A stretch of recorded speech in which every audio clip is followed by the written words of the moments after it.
Cinema hero Andhra Pradesh deputy CM Pawan Kalyan Telangana రాష్ట్రం గురించి తెలంగాణ ప్రజల్ని అగౌరవపరిచే విధంగా మాట్లాడటం అనేది చాలా బాధాకరం. గతంలో సినిమాలు ఆడేటప్పుడు తెలంగాణ రాష్ట్రం అంటే నాకు అపారమైన ప్రేమ ఉంది, అపారమైన గౌరవం ఉందని మాట్లాడిన నువ్వు ఈ రోజు ఆంధ్రప్రదేశ్ కి డిప్యూటీ సీఎం కాగానే మతి స్థిమితం కోల్పోయి నీ స్వార్థ రాజకీయాల కోసం తెలంగాణ రాష్ట్రం గురించి ఈ రకంగా మాట్లాడడం అనేది చాలా బాధాకరము. నువ్వు నిజంగా నీకు సిగ్గుంటే నువ్వు మాట్లాడిన మాటలకి కుటుంబ సమేతంగా తెలంగాణ రాష్ట్రాన్ని విడిచిపెట్టి వెళ్ళి ఆంధ్రప్రదేశ్ లోనే ఉండు.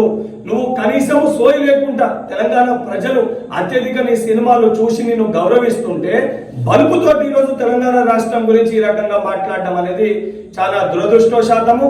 నువ్వు ఇదే రకంగా నీ వైఖరికి నువ్వు తెలంగాణ ప్రజలకి తెలంగాణ రాష్ట్రంలో ఉన్న ప్రతి ఒక్కరికి క్షమాపణ చెప్పకపోతే తెలంగాణ రాష్ట్రంలో నీ సినిమాలు ఆడనివ్వము. నువ్వు రేపు పొద్దున తెలంగాణ రాష్ట్రంలో తిరుగుతే నిన్ను పరిగెత్తించి తెలంగాణ రాష్ట్రంకి వెళ్ళి కూడా తెలంగాణ యువత తెలంగాణ ప్రజలు తరిమి కొట్టే పరిస్థితి ఏర్పడుతుందని చెప్పి పవన్ కళ్యాణ్ హెచ్చరిస్తున్నా.